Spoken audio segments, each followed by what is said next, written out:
What's good, everybody?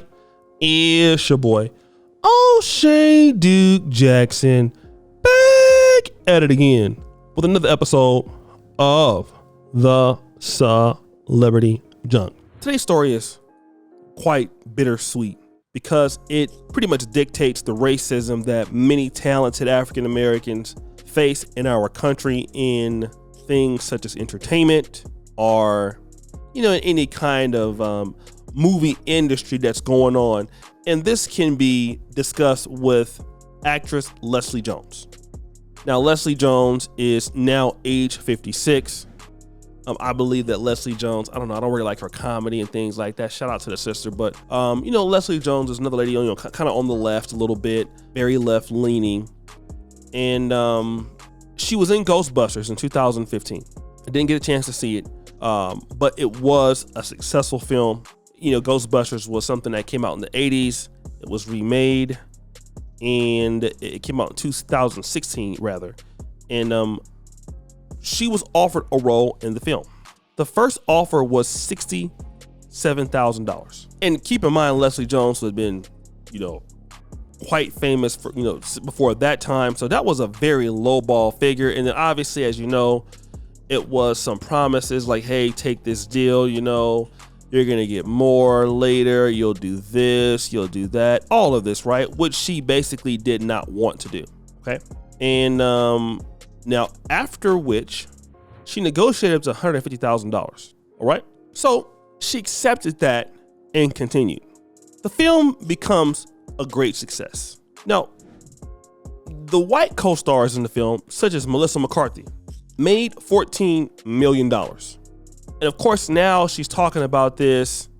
I believe she has a new book, the new memoir. She's releasing this information and saying that this stuff is racist, and quite obviously so. She received 1% almost, or a little bit more, than what Melissa McCarthy received. But again, this sounds, very similar to what blacks just don't get it, right?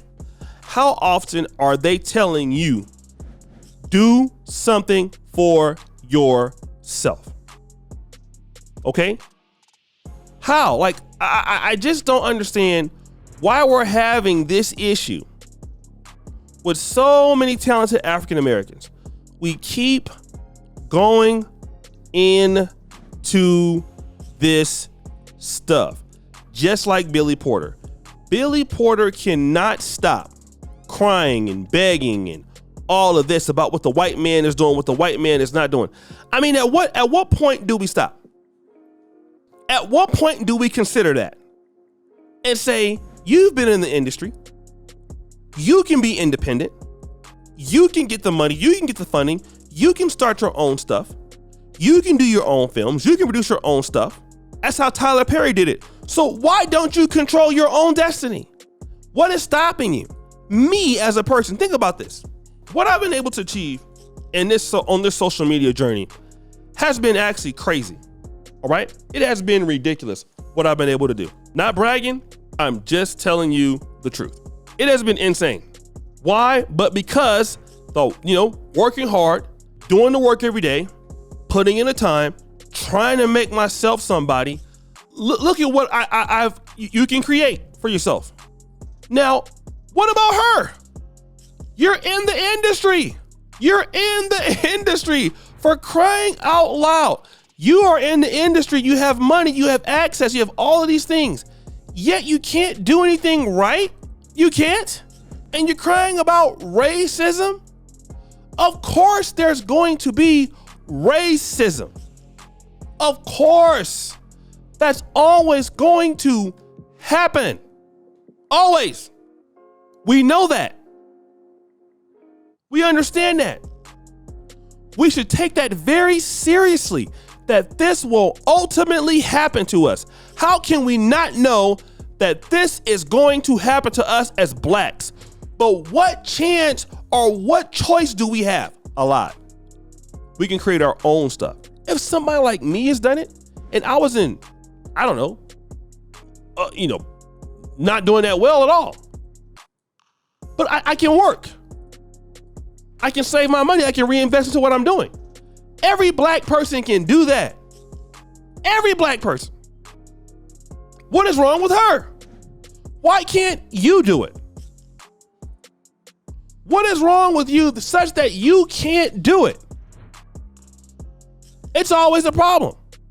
The white man is this and racism is that. And like for the love of God, can you shut up? Can you just shut up? What are you going to do for yourself?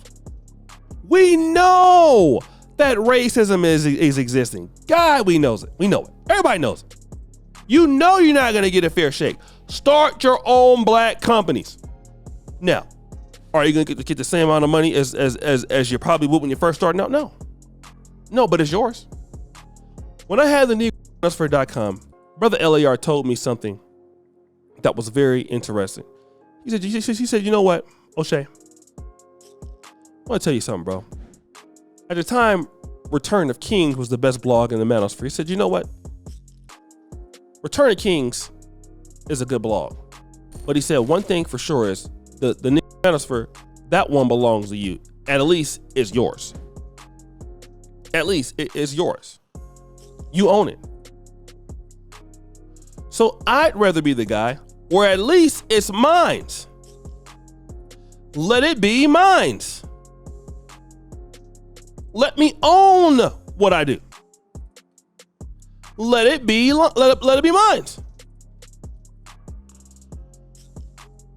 Instead of sitting around being mad that somebody is giving me a underhand something. You know? Let me do that. I'd rather do that. But no, that's not what we're doing. And so we sit around, we complain all the time. We bitch and moan. We do all of those things. Oh, well, you know, we don't have this, we don't have that. Oh, they're not giving us opportunity. Blacks have every opportunity that they want to have if they want to have it. Why don't they want to do that? Okay? Why don't they want to do that? They need to do it. And stop crying. So guys, what do you think? It's your boy O'Shea Duke Jackson back at it again with another episode of The Celebrity Junk. Appreciate you for all you do. Subscribe to the bell. We're out.